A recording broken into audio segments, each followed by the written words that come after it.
there's speed of creation. I think that that's where most people think of. When I say that, hey, you need to be faster in business, they think, oh, I need to do what I do faster. But there's also speed of like, and you're going to be, I'm going to ask you about your perspective on this in a moment, but there's also speed of like taking in data. Yeah. Could you speak to your perspective of speed and its value? Yeah, I think if you're talking about where you look at the last, let's say 100 years of business, there's lots of times where speed is the main vector that helps companies win. I think whether it be even in making decisions, I would say speed becomes paramount, because if you're frozen in hesitation because you're not sure what to take, what path to take, maybe you have too many options. Maybe the option you're given you don't like, but it's the only option you have to take, or the only option you can take to move forward. I've been in those situations where it's like, I don't feel I have any other option but to do this, and I'm hesitating, taking the inevitable action that I was going to take, and then I come to realize that, and had I just taken care of it, the pain that I had already been receiving and been experiencing for however long it took to delay the action would have been done. And that procrastination, which I think procrastination is basically a miscalculation of perceived pain or perceived future pain. I think it's really what it comes down to. And I think speed is in taking action is the remedy. Decision making it's the remedy of just moving forward. And I think directionally, lots of times you can find out more data and learn more as long as you're moving and you're taking action, you're moving quickly, than if you're sitting back and trying to be perfect. The way I learned copywriting as a skill, the way I learn anything really as a skill, is immersion. And I think immersion is a form of speed. It's complete and utter jumping into the deep end of a pool and saying, hey, I don't know how cold this water is and I don't know how deep it goes, but I'm jumping all the way in, versus toe dipping. Okay, then I'm going to come back. I'm going to analyze. Okay, then I'm going to add my foot in there. And see how long that takes? Versus just let's just jump in. And my mom actually joked about it a lot with growing up, and my sister, she's more calculated, more risk averse. I was always regret averse. Let's just jump in and do the thing. And her joke was you just kick down the door and just barge in. And my sister was let's make a plan first. And sometimes that's bit me in the ass. But I think speed it is important. And specifically, if you're talking about today in this AI driven market, it's almost table stakes. It's you're going to be seen as a better quote unquote company, or a better person in business, even in decision making for your family, decision making in from that standpoint, I think is important. But even in what we value a lot of times is speed. We value speed when it comes to your Netflix or HBO or whatever. We value speed in the ability to purchase food. We don't like waiting. So it does have its downsides, right? It creates this entitlement of, I want everything fast.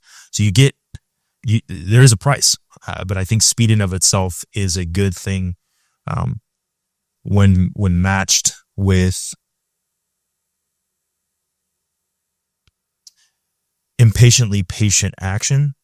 And let me explain what I mean by that. So I learned this from, who the hell did I learn this from? It was a clip. I don't remember who I learned it from, but the point is, impatiently patient versus patiently impatient. I think the difference is one's entitlement and one is not. So patiently impatient is saying, hey, I want things to happen fast, but I'm not doing anything about it. Right? The impatiently patient is working like there's no tomorrow, but realizing it's going to take a long time, potentially, to get the output you want. And I think in the micro, the speed that you take on the activity is important. I think you say, okay, cool. Here's the things I need to get done today, and let's just get them done right now. Let's not wait 7 days. Let's not wait next week. Let's get them done right now. As long as they're important and they fit under the kind of the, hey, these things, if I do, they're going to move the ball forward, move the needle. But realize that the output, for example, building a large company or building something great, the time is part of that recipe. And I think that's where that's where speed's important. Is speed in the micro is very important. Speed in the macro, maybe not so much. I want to circle back to something because I'm not even kidding when I say this. I get scared of this. We talked about like speed, almost like speed entitlement, if you will. Yep. And I get scared because I see it in myself. I feel it. Yep. Like I've recently expressed how I want things faster. I find myself wanting things faster, and it's more than just a want. I actually find myself frustrated when I don't get them faster, and it's on one part of this is scary because if I tap into who I was 5 years ago, I'll say 5 years ago, well before I was using like AI oriented stuff, like I think speed has always been a thing. Like speed has always been that, but I feel like the curve of the speed entitlement is like it's much steeper now. Yeah. And like I want things even faster, and it makes me wonder about where that stops. Literally, like I think about like Elon's like Neuralink thing, and I think that most people are like scared of it. And me, I don't even fear from that doesn't even enter into the equation because I'm over here like I think it might be necessary because I'm like what it's literally I think of like that scene in one of my favorite movies, Apocalypto, at the end where it's like they see the what I was gonna say them, like, they're not like crusaders, but like the Europeans, I'll just simply that the Europeans arrive, and it's like literally the people with the guns are arriving now, and you guys are still spinning slings and throwing rocks and stuff like that. Technology, yeah, that gap. What do you do? So I think as technology eats up the effort one has to make to attain the goal, the output is great from a business perspective, right? You're able to capitalize on the arbitrage of this normally takes X amount of time, and I've now condensed time down to almost zero, if not zero. Right. And then they get paid very handsomely to solve that problem in any business, right? Bezos as a perfect example. The logistical network did not exist for Amazon. And now there's parts of the world today where you can order something and it'll show up your door same day. And I do think there will be a world where they'll have predictive, like, oh, you're going to go order this and your pattern shows that every X amount of time you order this, cool, it'll be at your house within 30 minutes or almost instant. Because I think I saw this talk. I don't know where he was speaking. I don't know if it was his own event or it was someone else's event.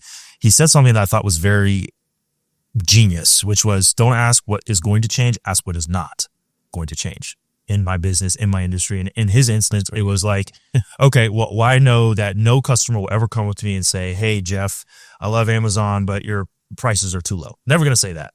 They're never going to say, hey, Jeff, I love what you've done with Amazon, but could you just ship a little slower? Like that will never happen ever. So I think about this speed entitlement and the businesses that do the best. I love this example because where I grew up is Oregon, and Blockbuster, the main headquarters is in Bend, Oregon. Or at least it's the last one. Netflix presented their offering to Blockbuster, and Blockbuster thought it was stupid. Well, obviously we saw how that panned out.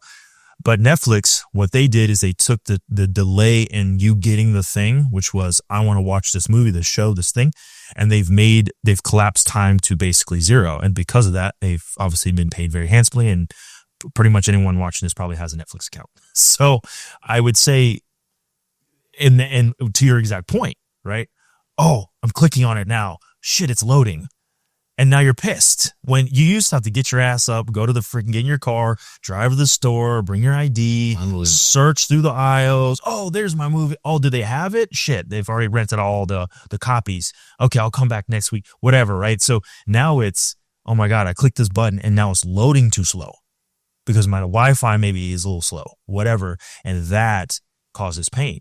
So I think as you increase technology, as technology expands its scope of an extension of human function. That's really what technology is. It's an extension of human function, a human desire, and you're closing that gap with some form of a tool, from a hammer to the most innovative technology in AI. The pain tolerance of the net pain tolerance of that group in society decreases precipitously.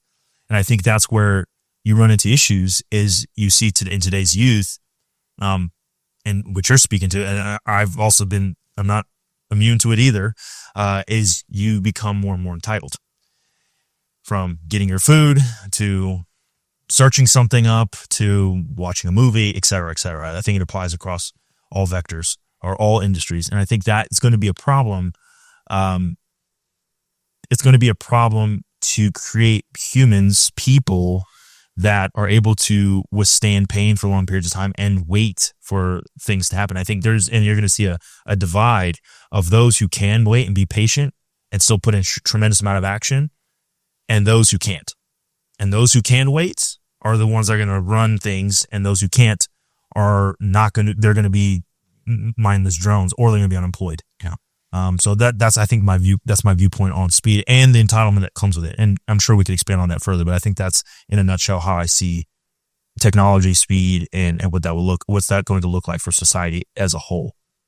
Yeah. And last thing about that is, and again, because you brought up a good point about the Netflix and the Blockbuster analogy, right? Is that again, this is just part of like everything that has to do with like my fear is like, okay, before Netflix, you had to get in your car, go to the store, look around physically. Oh, getting an account too. You had to get a ID and all. Yes. Stuff like, yes. Yeah. Get to the counter, check out, drive home. Okay. Now, in the grand scheme of things, everything I just described is actually not that complex. It's just tedious in terms of time, if that's how you're looking at it, right? But now the entitlement comes with that push of the button, like let's say ChatGPT. Hey, I want this thing that circumvents years of maybe college education, certifications, like years of work, years of experience. I need that all right now. Yeah. And I'm like, at what point does that now work? At what point, if this is the point, I don't see how it doesn't become this, where it's like, how am I not getting my 100 years of lifetime experience in my request, right? I just asked you a question. Why didn't you just give me my 100 years of experience in that, you know? And it's like, that stuff, it's scary. So, well, I think when you look at the macro view of AI, it is the world's fastest pattern recognition machine. And so there's a white paper by OpenAI early employees, of which some of those employees, made Anthropic, and they split off and made Anthropic, made Claude, and all the different models they did. And this white paper talks about scaling laws of neural networks. Essentially, it's what happens when you throw more compute, so basically ability to process information, parameters, basically units of processing, what pieces does it pull, and how does it calculate what's the right answer, and then data. So those three things, right? How much raw data does it have to pull from? And what it came in a nutshell, it's a very heavy intellectual paper. Basically, it said is that the system will go to its constraint. That's it. And it does not seem to slow down. And so to your exact point, your 100 years, a century, a millennia of knowledge could be consolidated down to a click of a button eventually. And you can solve the world's hardest problems, difficult physics problems, difficult math problems, difficult, science problems, medical problems, anything that would be difficult for a human, because the amount of massive amounts of data that person has to synthesize, to invent, to figure out, to breach new ground, can be done with a computer that doesn't get tired, doesn't run on glucose, doesn't have biases. Well, maybe you could argue that some of these AI models have some biases. You can make that argument. But my point is, it's going to be operating off of a cleaner set. And as it stands right now, AI operates from 6 months ago is about 440 petaflops, which is a unit of measurement, meaning how fast is it how many cycles per second. That's all it is. We only operated about, on average, 13 petaflops. So 440 versus 13. And that was 6 months ago. That number is likely even higher today. So look at the gap between that. So if you give me a set of data and you give you a set of data and you give AI a set of data, well, the AI is going to be able to process it almost 40 times faster as of 6 months ago, right? So that is crazy speed. Well, what happens when you apply this to the entire base of knowledge? Funny you say this. I was looking at some data. I wanted to know in the unit of measurement of how AI bills you, how much it costs you per, it's called a token, so they call it. It's the unit of measurement. And it's typically 3 to 4 characters equals a token, right? So the amount of the cost that it would take to replace all of the books written in human history is only $300 million. That's it. When you consider that's the aggregate output of an entire species, us humans, right? All those years of knowledge can be consolidated down to less than $500 million, and it can rewrite all of that. What's going to happen when that becomes a dollar? When it becomes almost instantaneous and it becomes almost free? The gap in knowledge, and I think this is where, when we made a shift as a company from consulting and that kind of that realm of consulting to software, I saw this coming, which is the value of knowledge is going to go to zero. It will, because you can click a button like you just said. Take 100 years of knowledge. I click a button. I want it right now. Consolidate it down. Maybe it thinks for a minute or two, and then boom, you get this beautiful, summarized, pre-chewed, right? Essentially like a baby bird getting fed from a mama bird, pre-chewed information, right? Handed right to you in a silver platter. Yeah. Right. So the value of school is going to go down. The value of higher education is going to go down. The value of even continuing education, It's going. It's right now. Well, it's going down. Yeah. It's precipitously falling, like free falling to zero. Because why would you need to have your children go to school outside of a social experiment? Outside of becoming, a networking. Yeah. Right. Even my son, his mother and I kind of agreed that he needs to be AI focused because that's the future. And so part of what we're doing is, I created a whole curriculum for him, and none of it had to do with some of the stuff that's being taught in school because it's not going to have the utility that it used to. Sure, it needs to read, write, and do arithmetic, of course. That stuff is basics, but we're talking about like some of the stuff that he can now, if he knows how to ask the right questions, knows how to prompt properly, knows how to think through stuff critically, that's going to become more important.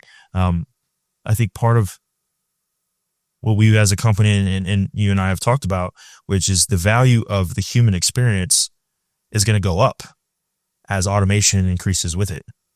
So the human experience, the connection and the high touch, white glove, human experience, belly bumping, I think is going to be even increasing value when you have an AI focused world. So it's these pendulums, I think, are constantly swinging back and forth between need more human experience, want more automation, want more speed and technology. Great. We have more technology. Now we need more human experience. And it's back and forth and back and forth. And I think we're going to see these two things go. I'll be curious to see what education looks like in the next decade or so. Let me get your thoughts on something because I want to segue a little bit into the health arena, if you will. I mean, a lot of what we're talking about right now is like literally old model versus new model. Yeah. In like in layers that require someone to sit down and be like, let me actually understand what that means. Right. But with regard to like being a dad, because we're dads and part of being a dad is of course looking out for your children and not just in the present, but definitely into the future.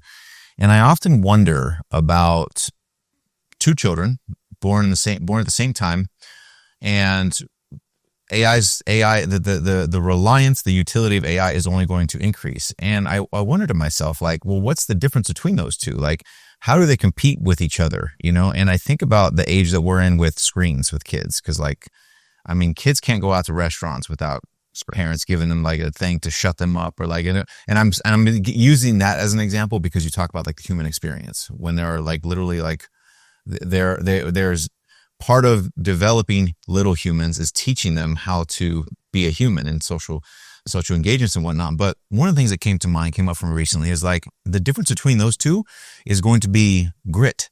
It's going to be your ability to like withstand stress, because while AI will increase your capacity for work, that doesn't mean the work is going to be like gone. Yeah. Like you will still need to be able to do things, Yes. and it's funny because just again, going back to like this pendulum aspect of it, there's an aspect of human connection that needs to be external, social, maybe there's a desire for it, maybe not. But there's also a connection internal. How are you feeling? Are you even able to like do the things? Are you even able to work? Like, okay, you have AI, you're able to do the work of 10 people, but you still need to go and do the thing. Yeah. And I feel like the kids who are taught AI from a healthy perspective, critical thinking, emotional regulation, that's a huge one for me. And it's like, you guys will be the ones that can like, maybe not, this is me thinking prematurely right now, but like, you're the ones that like won't get frustrated because you have to work. You won't get frustrated because you don't like the output. You'll be able to think like, oh, I did something wrong here, or I need to go connect to this thing over here. I need to go build a new workflow or do this or that. And the concept of grit continuously, comes up for me. Now, anyways, I just kind of want to get your thoughts on that. Well, I think grit, determination, persistence, resilience, these words that are thrown around, and you can operationalize those as, I think what grit is the ability to, or pain tolerance could be another version of that, right? I think pain tolerance. Absolutely. Yes, I agree. Pain tolerance, I think, is going to be the determining factor of the future generations. And I continue, even this generation, you see this sense of entitlement from people who cannot deal with any sort of pain outside of, I'll give you a perfect example. This illustrates my point. This was years ago. I could not even, this is going to sound fake. I'm going to preempt that. Starbucks. This is early morning. This was the previous company that it was called Five, is another agency. And I would go to Starbucks every morning to start my day, get there at 5. Anyway, one of the days I was there was a woman working. She was working by herself. 2 people who called out. It's early morning. We're in Corvallis, Oregon. This is college town.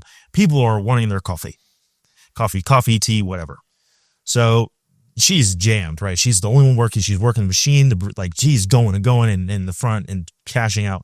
Well, this line starts to build up. Now, behind me was a guy named George. He was a veteran. How do I know? He had a veteran's hat, Marine, old guy. Is pretty cool, right? I'm talking with him. The woman in front of me, the girl, I'm going to call her a girl because she acted like a little girl with a temper tantrum. She got upset, I shit you not, Jeremy, by the amount of ice cubes in her iced tea. The amount, she counted these fucking ice cubes and said, I want you to remake it because it has 14 ice cubes and I want 8. She had this woman remake it 2 other times. Now the dude behind me, and so George and I were talking. What is going on? Now this is a few years ago. It's like 2018, 2019. Of course, you're in Oregon. Yes. Yes. Yeah. Exactly. And so him and I are just like, what the is going on? And I just basically tell her, I was like, look, miss, get your fucking iced tea and get the hell out of here. She's working by herself. She's working her ass off. And you're bitching about having 8 ice cubes, 9 ice cubes, 12 ice cubes. This tea is like $9. You're entitled to your tea. That's literally, this thing it's an $8 tea. You can make tea at home for like 2 cents. Get your tea. Get. We're all still waiting on you. And I remember she looked at me like all shocked and appalled. How could you say that to me, you asshole? It's like, I don't care. And the entire line behind me clapped. And the sweet girl literally was just like, thank you. She's sweating. She's going back and forth. I remember getting up to her. I gave her a nice little tip. The guy, everyone behind me gave her like fat tips, $10 tips, $20 tips. And she probably made, I don't know how much she made that day, but all tips because she was literally busting her ass. So I see someone like that and you see the literal opposite. She's not complaining. She's not complaining about the fact that she has to work the job by herself. 3, 4 jobs at the same time. She's busting her ass. She's trying to deliver. That is grit. And then you see the antithesis of, I'm going to count my ice cubes, and because you didn't give me the right amount of ice cubes, I'm going to complain and bitch and have you remake this drink multiple times. The yin and yang. Tell 2 worlds. This is insane. And so I see this, right? the woman who needs her ice cubes and the woman who's busting her ass, this woman has much higher chances just based off that. Like, she's going to have a better time with the world. She's living in reality. This woman over here, not living in reality. She wants the reality to bend to her will. And I think we're going to see this huge divide, and we can talk about beliefs and values and thinking, of course, that will drive that. But I think of two worlds, and I said this back in actually 2014, a while back to friends of mine, and I think it comes down to this: a child is going to be brought up in a world where their parents do or do not prepare them to be productive members of society, and I think it's going to come down to two major words: algorithmic, heuristics. Algorithms are if this, then that. Very simple, straightforward. If this thing happens, then you do this thing, and if that thing happens, you do this. It's a straight line. It's very sequential. Heuristics, in my opinion, the way I would describe it, is a fancy word for a tree of algorithms in which you can jump between flows at any time and contradict yourself at any time. But you have the ability to know which of those algorithms you can break and swap between. It's like you know the rules of the game, and so because you know the rules of the game, you can make them up. You can try to change the rules and play around with it. That's how invention happens. Without you knowing the rules of the game, not knowing the algorithms, as an example, for advertising, you need to know how headlines work, how body copy works, how the creative hooks work. You need to know what the pages and the funnels need to look like. You need to know all these pieces.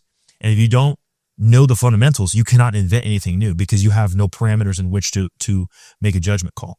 And so I think there's going to be a tale of two worlds with children growing through this AI world. Is there's going to be children that are taught, okay, cool, use the algorithms, and you're going to be just use those and rely on those. Those people are going to have challenges because they're going to get replaced. If software can replace you or robotics can replace you because you do not have agency over thought and you rely solely on AI to think for you, you're screwed. It's game over for you. You're going to have a tough time. If universal basic income comes a thing, those people will be on that. Then you have the other people.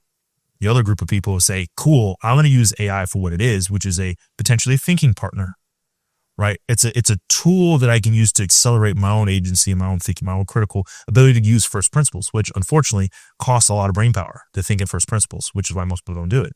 But I'm going to use this and go, okay, cool. I can observe the world and I can see the world in reality and go, okay, well, I can make something fit, but you know what? That doesn't work here because I'm aware of the world. I can get like 2/3 through this, but then I need to do something different.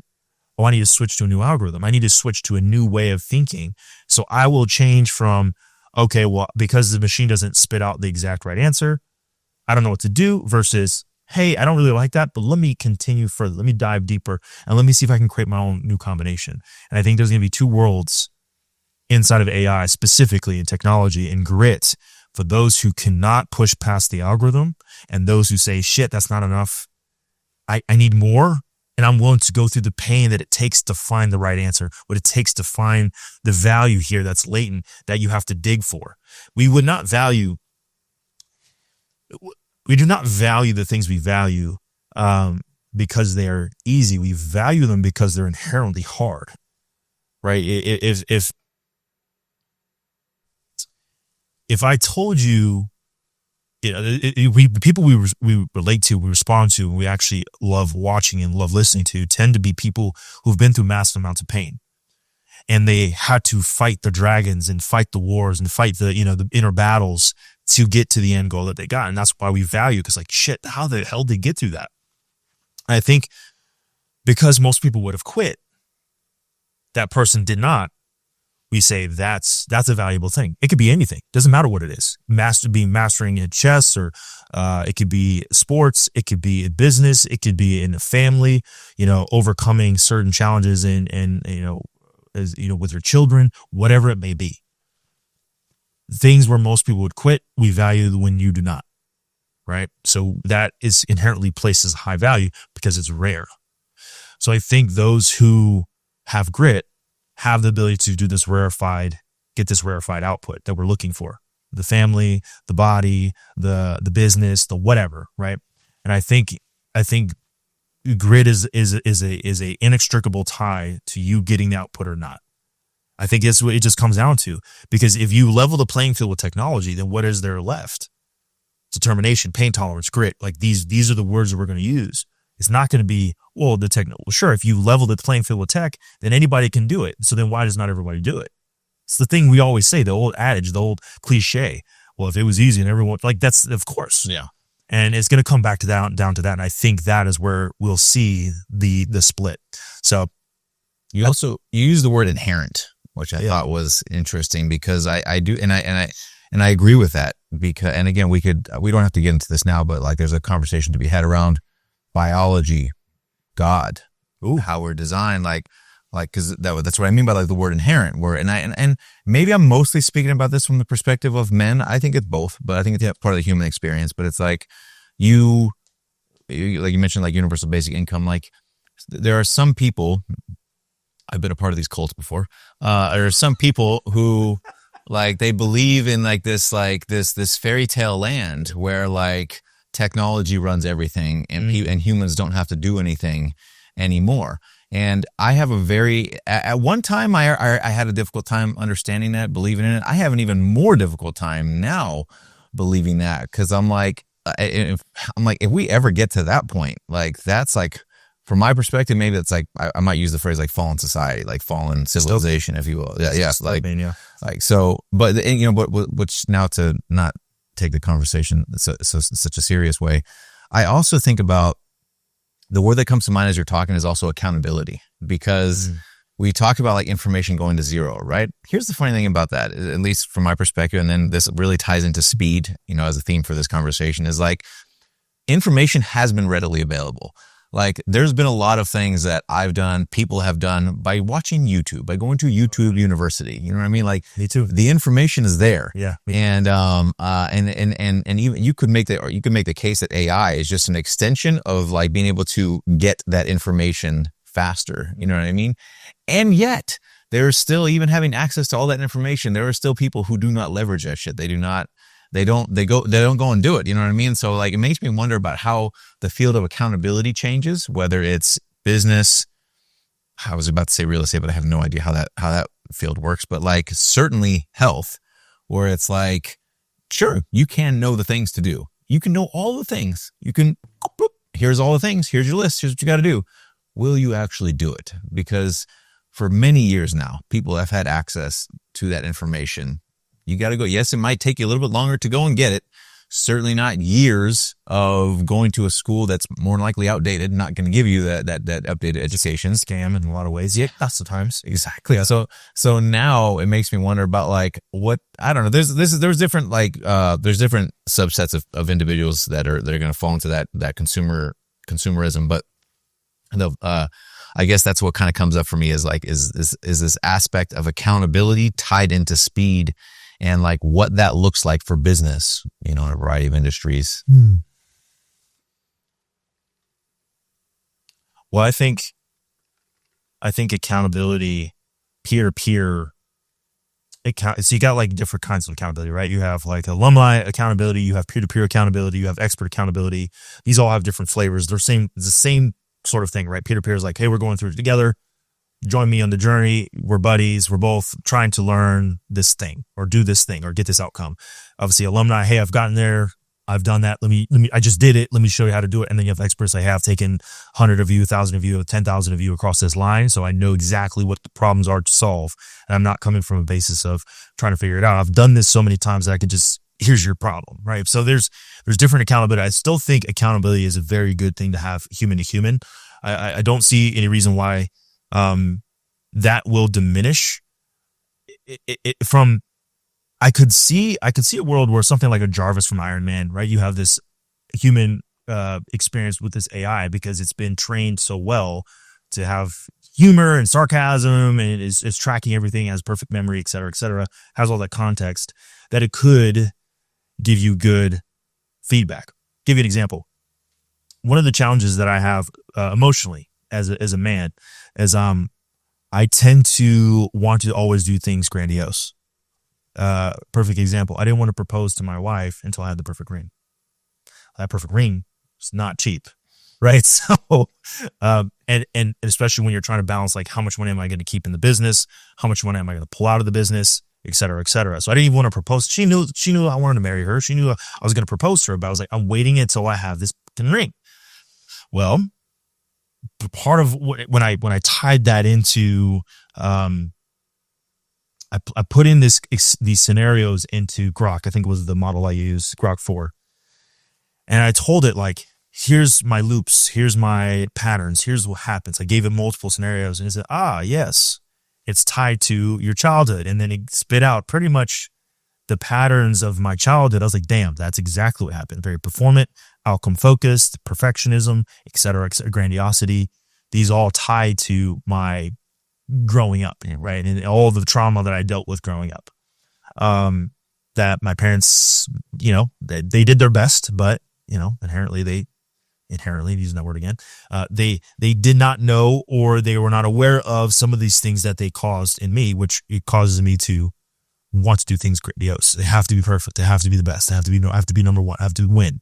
And when I'm not doing that, I feel like I'm disappointing someone, right? If it's not this big thing. It's also part of, like, where I've made mistakes with my marriage and my relationship with my wife, where, if I'm not providing these extravagant date nights, I find it challenging to create time for that. So I'm building the muscle of, like, my wife doesn't need extravagant. She's proven to me she doesn't need extravagant things. She likes the nice things. So I think I'm going to speak for my wife, but she likes nice things. But she's been with me when I had nothing. And, in moments where it's like, shit, how do we pay for bills? Like, we've been through these moments, and she stayed with me. So she never left. And so when I buy her these things, she's grateful.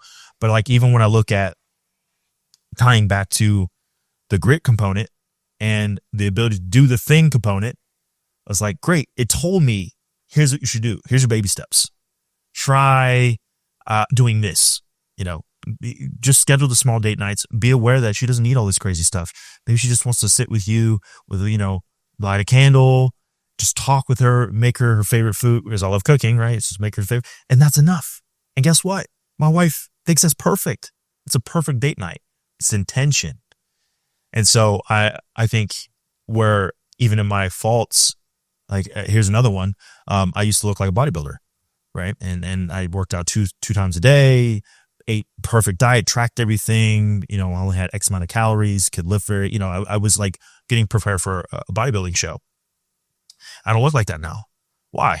Well, because priority. I've rank ordered working, building a company, and being a dad over working out 4 hours a day, plus the recovery time and the showers and the all those stuff that comes around it, the travel. That's 5 hours a day where it gets eaten up by working out. So, like, I think priorities are a factor too, not just with accountability. I think you can have the accountability part, I think, with the human experience, but I think also it's a choice and priority, like, what is valuable to you. And I think anybody that says that they want this thing and then they're not doing that thing, they're lying to themselves. I've done that to myself as well. I've said, hey, I want this thing, but then I look at my activity and my actions, it's not aligning with that. So there's dissonance there. And then obviously that's not the case. I'm telling myself this is the story I'm telling myself. And AI has helped me call that shit out. And I was like, oh damn, maybe my priorities are different than what I'm claiming. And I hope this is bringing it full circle. I feel like I'm kind of talking around the whole issue, is the issue as a whole. But I think when you have that accountability, when I had even a coach for fitness, it didn't actually have the same effect. I tend to be pretty self-starting, and I'll self-motivate. And I think self-motivation is good. I think external inspiration is great. And yeah, you can have external pressure, but then you also have to ask the question of, when that external pressure is gone, are you going to continue? Mm-hmm. Yeah. You said something there that I didn't want to interrupt you about. It was about, it's funny. Like, I I agree with your sentiment about like you have to find that internal pressure, because if you tension would be the word I would use. Well, not pressure. You can think inspiration, motivation, like whatever it is, but some sort of thing, some sort of self accountability where you're like, you need to like do something different here. And I think we all experience that in some way. But if you solely rely on it externally, you do have to take a really solid look at like what happens when this is gone. But aside from all that, it's funny because the one of the themes of my life that I've noticed, particularly over the last 5 years, I would say, is like it's weird. This is a personal animal. I can really speak for myself. However, I have seen this with other people. Is like, for whatever reason, the more successful I get in like business, the more I have like health challenges because I'm not like, again, come from like a personal training background, like working in a gym, like I had all this time, I was prioritizing all this time, but it's almost like we live in a culture sometimes, and we don't have to get into this too much, but it's like, oh, it's almost like hey, we could, this is definitely like relevant to, I think the people that might be watching this, but it's like, we live in a culture that rewards sacrificing your health for money. Like, for, and maybe hopefully you arrive at a point someday. I'm only just getting there where I'm like, you finally get to a point where you have some semblance of stability. And now you're like, wait a minute, I can go back in on my health. And maybe as I get older, like now I get down to like the real shit where I'm like, how's my mitochondrial health? Yeah. That's a big one. Yes. And, it's just funny where I now have to really find this balance of like, look, man, like, look, Jeremy, like you want to go and tackle some of these big things. Like, bro, like good on you. Like, this is fantastic. I was like, are you going to let go of these other things, which I think you actually need, like being able to go for walks, going to the gym, drinking enough water and not relying solely on coffee. Like there are these things that there's a, I guess I'm getting at, like, for me anyway, there's a fine line to walk. So yeah, there's so funny you say that. So me and my wife we're doing Hard 75 again. So we felt pretty great. The way that I'm gonna integrate this now, because we just moved to Arizona, thank goodness, is the mic Menser. So I was looking at it, like, was the volume that I did, was it all effective? Likely not. I did a shit ton. So in 2021, 2021, say I would have been. It had been 20 to 2021, end of 2021 and going into 2022. That total volume of weight lift, it was like 46 million pounds. So I tracked every lift on an app called, apparently did. Yeah, it's on Strong. There's an app called Strong. It's an incredible app. I use it and I use it every single day. It tracked every lift, every PR, et cetera, et cetera. It's a really cool piece of kit. And the amount of steps I did. I thought to myself, okay, what is the minimal viable dose to get to where I would like to go? Now I understand you got to get the ball rolling. So maybe is it true that you need to put a little bit more effort on the front loaded to kind of create this cruise effect that you would have like with an airplane example? 90% of the fuel is used in takeoff, 10% gets you where you need to go. Okay, cool. So I looked at like ways of how do I integrate this properly, because there's no way I'm going to be balanced. Balance is a word that's not really in my vocabulary. I know you just used it, but in my vocabulary, I'm a very imbalanced person. Because I'm always, one thing has higher units of energy, and I only have 100 units of energy a day, right? So most of it's not going to be 20, 20, 20, 20 across the board. It's typically 80 over here, 10 here, and maybe that'll change on the day. But to your point, it's like, okay, well, here's the kicker, is the 80 points in this line here, let's say it's work, because that's typically what it is. Can I bump it down to 70? And sure, maybe I get there 10% slower, but then does the increase over here lead to higher gains in work? So now we have a new question to pose. Is the 10 points or the other 5 points allocated to family life and relationship, and the other 5 points related to health? Because it's not even that long. It's like an hour, right? Does that have a force multiplier on work? My hypothesis is the answer is yes. I would agree with that. Yeah. I think the answer is yes. So, okay, how far down can I go in points to extract from this? If you imagine like a video game character, right? Mm-hmm. The unit stats that you're putting on this one thing, if you decrease it just a little bit, then you harmonize, this is a better word I like using, to make this a little bit more rounded. Do you get better outputs overall? I don't know yet.